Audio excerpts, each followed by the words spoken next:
This episode is sponsored by the Hollywood Casino at Charlestown Races in West Virginia. Upcoming entertainment includes Atmosphere on February 15th and I Mom So Hard on March 22nd. Must be 21 to enter the casino floor and attend a show. Gambling problem? Call 1-800-GAMBLER.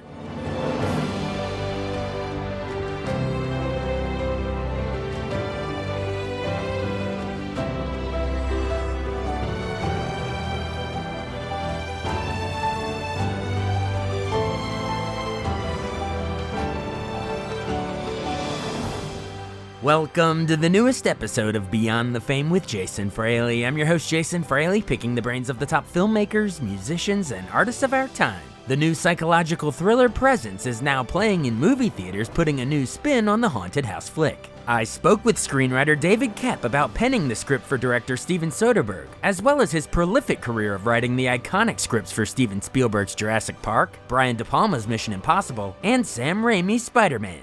Hey, David Koepp. Hey, thanks so much for joining us on the show today. Hey, Jason. Delighted to be here.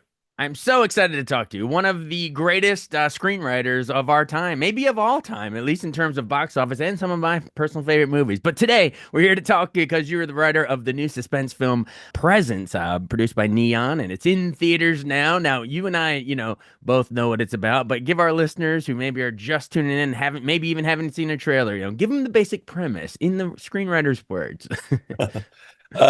Presence it's a ghost story. It's a very spooky movie. It takes place in a house in New Jersey. It's about a family that moves into a house, and one of them in particular, the daughter, senses that there's a presence in the house with them. And the great idea for the movie came from Steven Soderbergh, who directed it, who said, "I want to do a ghost story 100% from the point of view of the ghost." Right. So that was the aesthetic challenge right off the bat. Was we don't see anything that the presence doesn't see, and it was I loved it because I love something that restrains me, because then it forces you into more creative solutions. Right, exactly. And I was going to ask you about whether that came from you or Soderbergh, the idea of the POV of the ghost.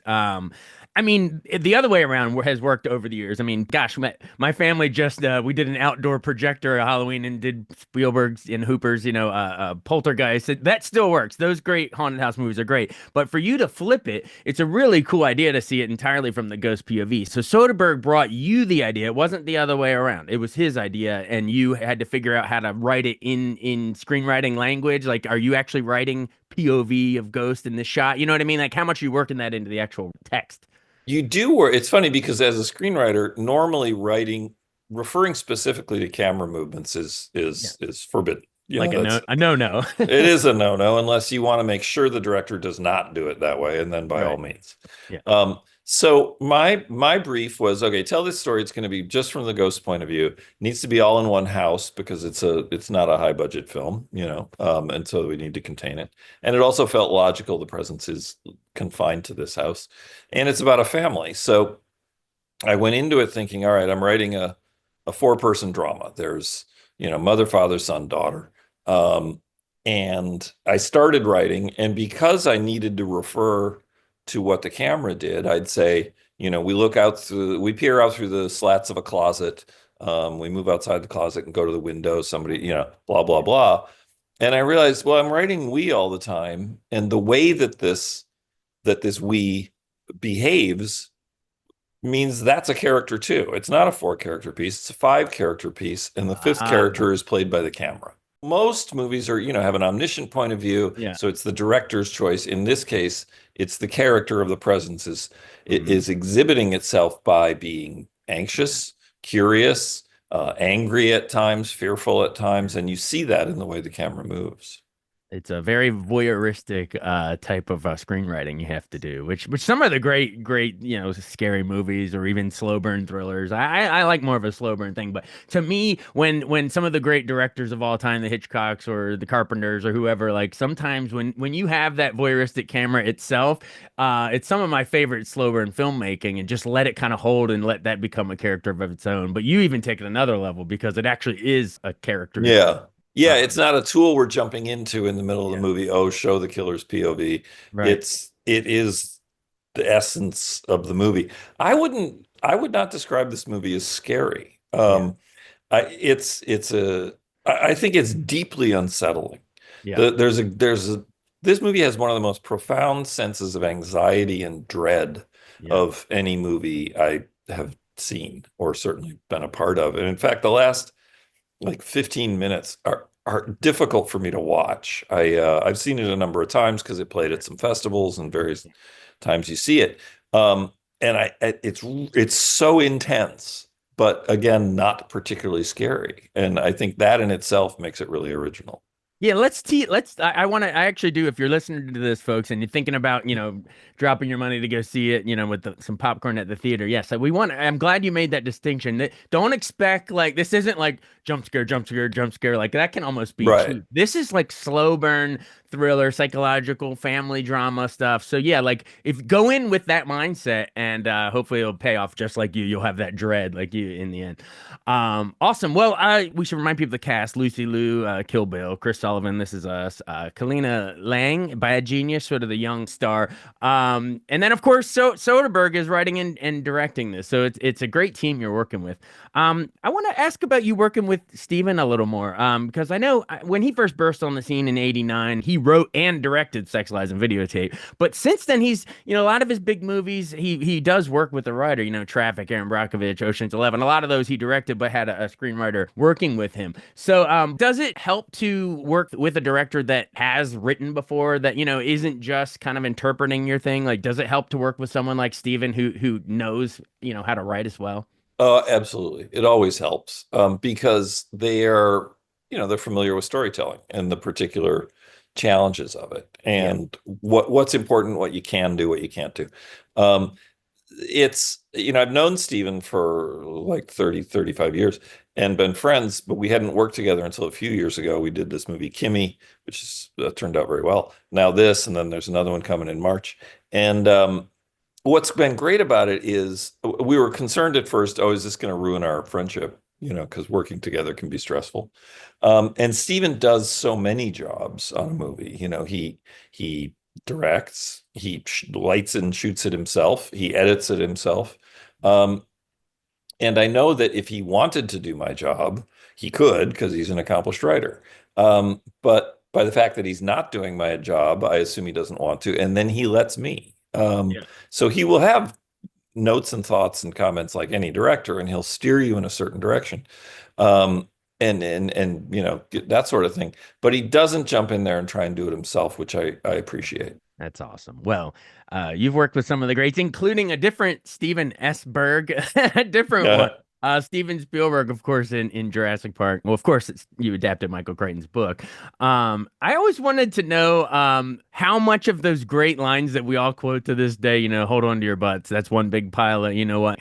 Which ones that you actually inserted, or which ones are in the book? Like, let's take, for instance, Ian's big thing, the God creates dinosaurs, God destroys dinosaurs, God creates man, man destroys God. And then what is it? Laura Dern says, dinosaurs eat man, women inherits the earth. How much of that is your actual genius putting in there, or how much of that is like sort of massaging what Michael already had in there?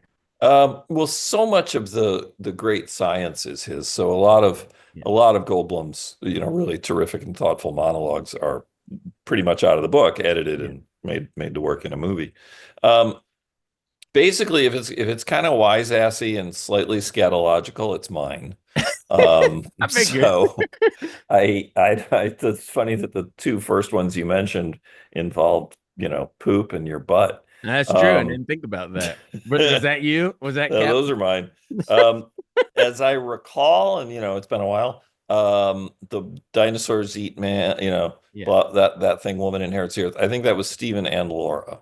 Okay. And then like somebody will pitch something out, somebody reworks it a little, Yeah. somebody adds something to it, and Yeah. so that stuff becomes very collaborative Yeah. in the last few weeks before shooting and during shooting even. Awesome. I have one more Jurassic Park follow up, and then we'll move on. But Sure. it's not something in the dialogue, but it's something that's so powerfully symbolic. And I almost wondered if it was like foreshadowing by you. When they're in the helicopters and they're dropping and they have the whole seatbelt business where Dr. Grant has the two female ends. of the Yeah. seatbelt, and he ties the two female ends together, and life finds a way. Like the female dinosaurs actually tie together and create. Is that foreshadowing, or is that just like film school geek looks at that and makes something out of it that it isn't? I would ne if you read a bit of meaning into something in a film that I Yeah. did, I would never in a million years say we lucked into that. Never. So I'm not You going were to say it now. That was you just credit your subconscious. That was genius. Yes, that's what it was. It's exactly what it was. Well, Totally tuned into the material. next time you watch it, think back and be like, "Wow, I really came up with something cool with those Gee, female." that showed a lot of foresight. uh, okay. So Spielberg, and I want to remind folks also, you've also, worked with De Palma, the first Mission Impossible movie. Obviously, it was an old TV series, but this one kicked off the Tom Cruise, the Ethan Hunt Yeah. character.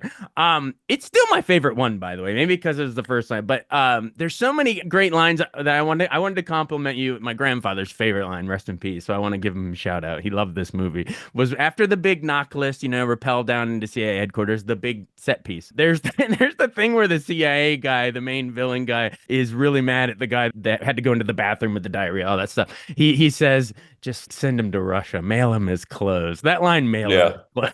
clothes. Do you remember sitting Yes. coming up with that? I do. That was me and Brian together. I can't Nice. remember which of us. But yes, that was, Yeah. I remember we found that pretty amusing ourselves. I'm Yeah. glad your grandpa liked it. That's great. He quoted it all the time. But I guess that big set writing action for that set piece, though, it's so famous. It's one of the greatest of Tom Cruise rappelling down in there, and you can't have the sweat hit the floor. What's it on the page for fellow screenwriters? Like, is it like short action lines, or actually how you write something like that on the page? Well, that's a big part of screenwriting that involves any kind of action or adventure or suspense film Yeah, is you have to create on the page the visuals and the pace that those visuals move for the audience because you're asking a reader of a screenplay to bring a lot to it. They got to bring a lot of visual imagination and they got to imagine sounds. yeah, So you have to make it easy for them. And you can't put it in chunks, long paragraphs with 5 or 6 sentences that yeah. describe everything that happens because that's not how a movie plays. Right. It's got to Um, move. It's got to move as you yes, read it. Yeah. there should be air on your page and spaces and one thing that leads you to another. And I put a lot of effort into that. I take a lot of time to make that stuff read and flow. Because you want the reader turning the pages at basically the rate at which the movie would go, about a page a minute, Yeah. less if it's action. So You that should is have a a little magic good on every question. page. I read somewhere. I can't remember what screenwriter said that, but every page as you're reading it should have just some sort of little bit of something that keeps you hooked and turning. Well, that makes me want to say to that screenwriter, well, why not 2 pieces of magic on every page? Now Or that if you're, you've opened up the yeah, potential of if putting you're magic anywhere you want it. yeah, if you're David Koepp, it's probably 10 pieces of magic. You're one of the best we've ever seen do it. Uh, all right, well, but time for maybe one more career highlight. Sam Raimi's Spider-Man. You wrote that too, of course. A lot of people talk about the Avengers and Dark Knight and all that stuff, but you sort of really helped kick it off around the turn of the millennium. So you were the one that's sitting at your computer or typewriter or whatever at that, I guess maybe computer, 2002. Yeah, probably computer. I had a Uh, computer. Don't worry. writing the line, with great power comes great responsibility. I did type it in a screenplay for the first time, but it had been in a comic book for 35 years, so it It had wasn't. been in there, but you were the one that got to translate it. But yeah, I Yeah. mean, how important is it for like a closing line like that? It bakes the theme of the character and Peter Parker's, his whole mission in life. It kind of bakes it into our heads and leaves us walking out of theater. But how important is a line like that at the end? Oh, it's super important. And those are hard to come by because movies are all about concision. How can you be concise? How can you boil it down? And when you find a line in that case, or handed a line and you're smart enough to use it, that so completely sums up what this character is about or what this movie is about. You got to foreground it. You got to present it early and present it or late, but put it in a scene in such a way, delivered by an actor in a close up, so that this line lands. So when you discover what it is that you're writing about is about, communicate that. You Yeah. got to tell it to an audience and if you can do so concisely, then they'll remember that. Absolutely. Well, I know we're up against the clock, so sort of final seconds as we wind down here. Who are your screenwriting icons or idols that you looked up to? Because I'm a big movie history guy, or the William Goldmans, etc. Like, is there a certain one that you either from watching their movies or if you were reading any, interviews they gave about, how they do it, or 3X structure, or the Blake Snyder beat sheet, or the index cards on the wall, or I don't know, like, is there an approach from a past screenwriter that you're like, wow, I really admire that, and you apply it to your work? William Goldman is, of course, inspiring to everybody because you can't write in his style because it was so distinctive, and I wouldn't advise it. But the great thing he did, if you read a Goldman script or watch one of his movies, the idea of the reversal. You're thinking one thing and then something turns in the scene and it goes the other way. That was a constant in his work, and it's fantastic. When I was in film school coming up, I read Larry Kasdan scripts, Lawrence Kasdan, Body Heat, Yeah. his Raiders Raiders. script. He was very clear and superb with character and managed to express that really succinctly. The book that I loved the most was Sid Field's screenplay from the late 70s. I still think it's important to read if you want to be a screenwriter because he presents three-act structure in an insanely dogmatic way. He says it must be like this, page Yeah. 17. That Yeah. stuff's a little overboard. But movies are three acts. Stories are three acts, beginning, middle, end. Human life is three acts. And I think that gives you something to either embrace or rebel against. And that to me was the most helpful screenwriting book. I love it. And interviews are 3X, beginning, middle, end. And we've reached the end. So hey, thank you so much, David Koepp, again, screenwriter of Soderbergh's new suspense family drama as well. Slow burn, psychological stuff here. It's called Presence, Neon, in theaters now. Thank you so much for your time. We admire your work so much. Thank you. Great to be here. Thanks so much for listening to Beyond the Fame with Jason Fraley. Our theme music is Scott Buckley's Clarion. Remember to give us a 5-star rating if you like what you hear. We'll see you next time.